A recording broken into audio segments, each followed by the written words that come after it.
这是一只18岁女孩的手臂，今天将要装在一个30岁的男人身上。随后，医生们给男人进行连接，从手臂上闪光我们可以看出，其中一定含有某种高科技的成分。几分钟过后，手臂开始出现抖动，显然男人的大脑已经和手臂连接成功。男人顿时兴奋起来，因为他已经断臂了20多年。他迫不及待地捡起一旁的玻璃球，感觉那消失已久的触感。可下一秒，男人只是轻轻一用力，玻璃球瞬间变成了粉末。接着他又抓起桌子上的沙子，粒粒分明的触感瞬间传入手心。男人非常享受，立马要求要摸一摸面前女科学家的手。女科学家当然愿意成为男人的第一次。随着女科学家将手放入男人的手心，37度的体温瞬间让男人的荷尔蒙飙升。突然，大兵兴奋地一使劲，将女人拉到一旁，趁其他人不注意的时候，快速地对女人说了一句。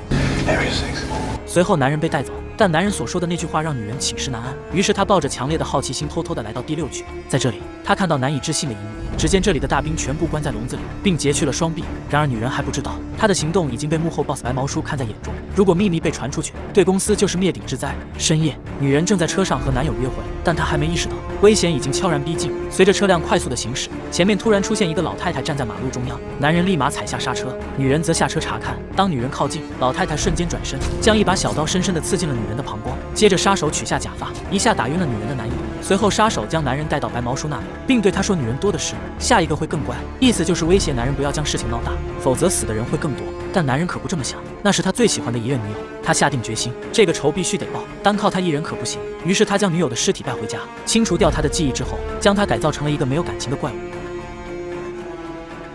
男人将自己死去女友的记忆提取出来，接着将记忆存入芯片，再将芯片放入机器人的脑中。但在这个颜值社会，男人还得给机器人加上一张皮，这是目前最先进的血浆注射技术，可以附着在机器人的金属表面。这种高端的纳米材质不仅能够拥有柔软的弹性，还可以保护其内部的钛合金骨架。经过3天2夜的血浆灌入，一具富有人类情感的仿生人便就此诞生了。接着，男人将仿生人打包捆在电椅之上，开始对他进行第一次撕磨，用小刀轻轻切开一道口子，再用手小心地扒开。看到眼前的仿生人，简直和自己死去的女友一模一样，男人顿时激动起来。可随着仿生人第一次睁开眼睛，男人才发现，就跟个傻叉一样。经过一番仔细检查，他觉得可能是仿生人的记忆模块传输速度有点慢。为了加速仿生人的成长，男人想用一些特殊的办法。当过女人的都知道，他们都比较害怕蜘蛛。男人利用这一弱点，将一只蜘蛛放到女人脸上，果然有效。仿生人瞬间害怕地尖叫起来。